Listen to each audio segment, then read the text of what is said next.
Buenas. He sido invitado a conversar con ustedes acerca del tema de consumo de sustancias psicoactivas en jóvenes. Lo primero que les debo decir es que voy a hablar desde lo que soy. Es decir, yo soy médico pediatra, trabajo con personas adolescentes y jóvenes. Y dentro de ese escenario, pues me he acercado algunas veces al tema del consumo. Yo quiero contarles que en primera instancia el consumo es una realidad. Ya nos guste o no nos guste, es una realidad de la vida de los adolescentes y los jóvenes. Probablemente eso tenga relación con que estamos en una sociedad en la cual el consumo hace parte de toda una dinámica de la vida juvenil. Es decir, digamos, se sale a rumbear y los pelados toman trago, a veces se meten marihuana, hay algunos tipos de rumbas particulares que requieren algún tipo de consumo inherente a esa cultura de la rumba, como por ejemplo el éxtasis con la música electrónica, en fin. Entonces, nosotros podemos tener dos posturas. Como adultos podemos pensar que lo ideal es que los jóvenes no consuman. Y uno puede plantearse como esa situación ideal, pero es una situación ideal y que en la práctica no existe. Es decir, ninguna sociedad en el mundo vive sin el consumo. Y en términos generales podemos decir que toda la cultura juvenil está permeada por el consumo.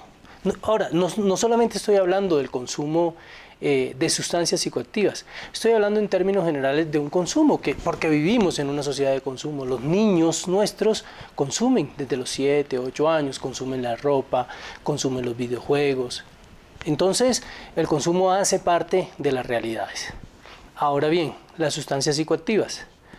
En términos generales, ¿cómo las dividimos? Las dividimos en aquellas lícitas, que básicamente son alcohol y cigarrillo, que además de lejos son las que más problemas nos producen con los adolescentes y los jóvenes. Es decir, si pudiésemos establecer un peso, eso nos da una cosa así de grande comparado con el resto de sustancias psicoactivas. Entonces yo creo que la primera cosa para enfocarnos es, si tenemos que hablar de consumo en jóvenes como problemática, la primera problemática de lejos es el alcohol, de lejos. Y probablemente a largo plazo el cigarrillo también va a cobrar vidas cuando estas personas empiecen a crecer y ya sean personas adultas, y que finalmente el cigarrillo va a jugar como un factor de riesgo para tener enfermedades coronarias, en fin. Entonces, partamos de allí. Ahora bien, ¿qué pasa en términos generales con el consumo de sustancias psicoactivas? Básicamente se describen como dos fenómenos importantes. Uno, lo que se describe como el fenómeno de la escalada. Es decir, los muchachos empiezan por regla por las sustancias lícitas. Es decir, se empieza tomando trago, luego se va escalando en el tipo de trago que se va tomando. Inicialmente puede ser una cerveza, un cóctel, y luego se va incrementando a whisky, ginebra, en fin, tragos más duros.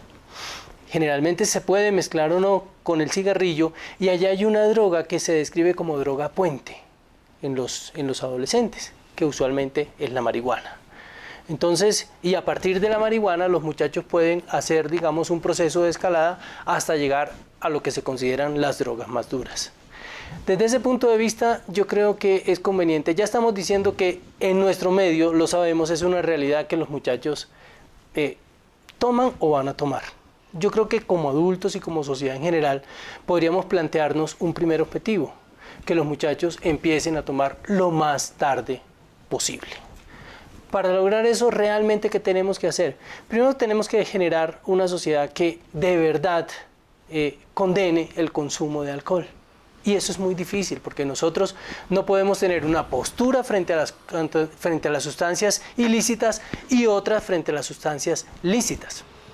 De tal manera que si el padre de familia compra dentro de su canasta familiar la cerveza y se emborracha el fin de semana, pues el muchacho, ¿qué aprende? Pues que consumir es una cosa lícita. Ahora, con esto no estoy diciendo que el consumo no sea una cosa, digamos, que genere cosas positivas. De hecho, las tiene para los adolescentes. Y ustedes me van a disculpar que voy a hablar mucho del alcohol, pero realmente el alcohol es como el foco fundamental del consumo en los adolescentes.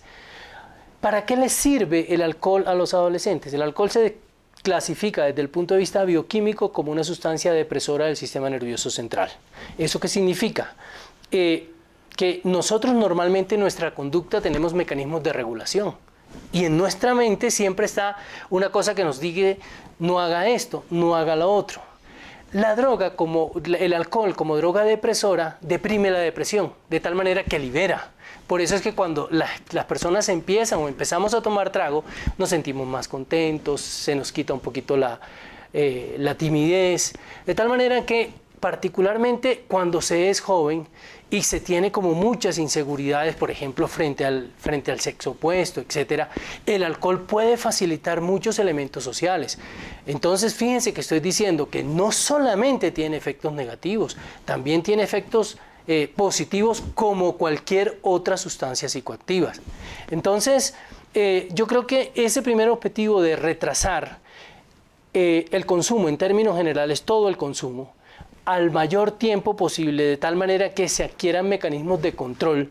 Yo creo que es una medida bastante sana para recomendar y trabajar con los jóvenes. Ahora bien, comentábamos de la escalada y esto no es, digamos, una regla. El hecho de que un joven o una persona tome alcohol, cigarrillo, luego marihuana, eso no significa que necesariamente va a probar cocaína o éxtasis. Lo mismo tampoco es cierto que eso tenga que tener un orden, digamos así. La persona fácilmente puede pasar de una cosa a otra, que pasa en términos generales hoy día. Entonces, pero sí es importante tener en cuenta que la escalada incrementa las posibilidades de riesgo. Entonces vamos al otro punto importante, que es lo que se describen como factores de riesgo para el consumo. En términos generales, los factores de riesgo para el consumo se dividen en distintos grupos. Entonces, dentro de ellos hay unos factores de riesgo que son de índole familiar. Es decir, si yo tengo un papá que es consumidor o alcohólico, pues eso me genera un factor de riesgo a un joven como tal. Si tengo, por ejemplo, una familia que es un caos, es decir, que expulsa a los muchachos de su casa y los saca al barrio, al parche, donde hay otras dinámicas asociadas, digamos así, se pueden reforzar elementos como ese. Es decir, hay factores de riesgo inherentes a la familia. Hay factores de riesgo inherente a la escuela. Es decir, si tenemos una escuela, por ejemplo, que en términos generales es laxa con relación a la vagancia, por ejemplo, es laxa con relación a la no exigencia académica como tal, es laxa en relación con la no exigencia a sus profesores para que cumplan en términos generales y generen un entorno armónico para con los pelados. Todas esas son cosas que finalmente van a producir desencanto del joven con la escuela. Y un factor protector con relación al consumo es que los pelados estén estudiando, que se encuentren sintónicos con su sociedad. Entonces, digamos, hay elementos de riesgo que se tienen que trabajar de manera muy contextualizada en cada uno de los entornos donde están los muchachos. Y uno de esos es la escuela. Otro factor tiene que ver y es muy importante con los muchachos per se. Y dentro de ellos, por ejemplo, el desconocimiento es importante. Porque es importante que, así como uno puede tener la posibilidad de consumir, realmente también tiene la responsabilidad de saber qué es lo que está consumiendo. Así como ninguna persona se toma una pastilla sin saber para qué le sirve, yo creo que también en relación con el consumo, la gente tiene que saber qué es lo que está consumiendo. Porque si no lo hace, realmente no va a poder saber cuáles son los riesgos en los cuales se está metiendo. Y yo creo que desde ese punto de vista hay algunos elementos que es importante trabajar con ellos. El proceso de concientización, el proceso de formación con relación a todas y cada una de las sustancias psicoactivas es importante. De igual forma es importante desmitificar algunas drogas que, por ejemplo, que se asumen que son poco dañinas. ¿Sí? Lo más típico es el alcohol, ya lo hemos dicho.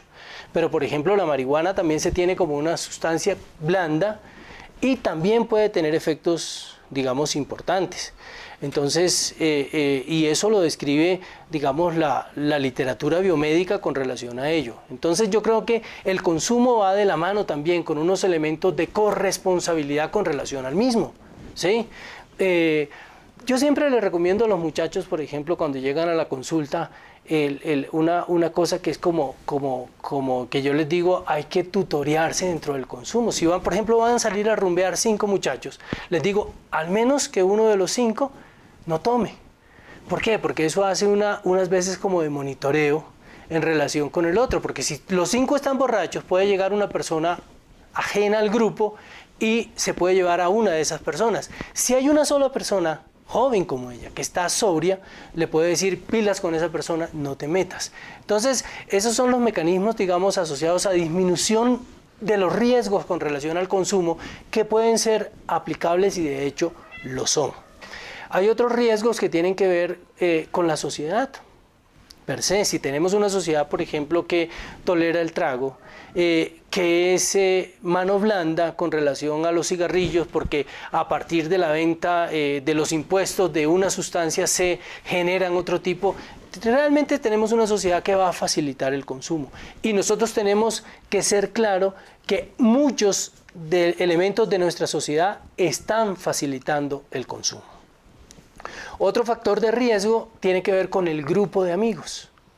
O sea, el grupo de pares no es la misma cosa si mi grupo de amigos todos meten en la rumba cocaína con trago y éxtasis. Eso me incrementa de una manera significativa el consumo. Así mi grupo de amigos únicamente toman trago y de alguna u otra manera lo manejan mejor. ¿Sí me explico? Entonces, yo creo que es importante mirar también el grupo de pares, y de hecho hay grupos de pares que favorecen mayores situaciones de riesgo con relación al consumo que otras que no lo tienen. Entonces, yo creo que en términos generales entender esos 5 grupos que he descrito con relación a los factores de riesgo hace parte de los lineamientos del trabajo del consumo con jóvenes hoy día. Ahora bien, ¿qué pasa cuando hay consumo con los pelados? Yo creo que aquí lo más importante, y hablo como médico, en términos generales nosotros se clasifica como el consumo, para ponerlo en términos muy sencillos, como un consumo que puede ser, digamos, de muy alto riesgo y de un consumo que tiene un riesgo menor, digamos así. En términos generales, lo que tiene que ver con el consumo menor es el consumo experimental o el consumo ocasional de cualquier sustancia psicoactiva. Cuando ya los muchachos empiezan con un consumo regular, es decir, con frecuencia, con la necesidad específica, o cuando empiezan a incrementar de manera significativa, que se empiezan a generar mecanismos de problemas asociados con el consumo. O sea, no es la misma cosa tomarse un trago, ¿sí? o estar tomando cada 8 días y resulta que cada 8 días por efectos del trago pierdo el examen al siguiente lunes. Ya estamos en una situación problemática. Eso puede pasar con cualquier sustancia psicoactiva, marihuana, cocaína, anfetaminas, lo que sea. Entonces, yo creo que es importante entender que el consumo tiene unas complicaciones y tiene unas repercusiones que generan un problema social por un lado y médico y biológico per se para el joven por el otro. Es parte de sus derechos, cuando eso se da, garantizarle al joven que realmente tenga, digamos, una intervención adecuada. Ahora bien, ¿qué tipo de intervención? Yo creo que en términos generales las mejores intervenciones son aquellas intervenciones que se hacen por fuera de contextos puramente clínicos y o institucionalizados.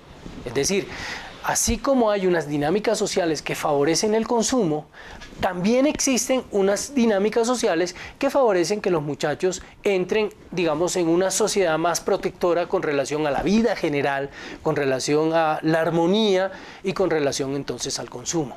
Eso quiere decir que probablemente las mejores apuestas sean digamos, de corrientes comunitarias, involucrando a todos y cada una de las personas que participan. Por supuesto, la cabeza digamos, de ese team tiene que estar en la misma persona, tiene que estar en los mismos jóvenes, porque es claro que ante una situación problemática de consumo, digamos, yo como papá me puedo parar en la cabeza porque mi hijo está consumiendo cocaína o marihuana de una manera problemática, pero mientras él no tenga claro que allí hay un problema, realmente podemos hacer todos una cantidad de cosas y no se va a poder dar el primer paso, que depende fundamentalmente de ese joven o de esa persona. Entonces, yo creo que se necesitan generar mecanismos, y muchos de esos mecanismos tienen que partir de los mismos jóvenes, incluyendo las cosas que ya hemos dicho, los efectos positivos que todas y cada una de las drogas tiene, pero también los riesgos que implica el consumo y las dinámicas asociadas con ese consumo. Obviamente, pues también hay que decir que con frecuencia, y particularmente cuando estamos hablando de consumo problemático o de situaciones de dependencia, necesitamos realmente gente experta, usualmente profesionales de la salud mental con experiencia tanto en el consumo de sustancias psicoactivas como con el manejo de adolescentes y jóvenes, que puedan apoyar a la misma persona, a la misma joven, a su familia y a su entorno inmediato, para poder generar, digamos, una sociedad que pueda crecer, pueda ser feliz, en la cual las sustancias psicoactivas tengan un papel como eventualmente la tienen, pero sin generar tanto dolor, tanto sufrimiento que hoy día vemos asociados con el consumo problemático.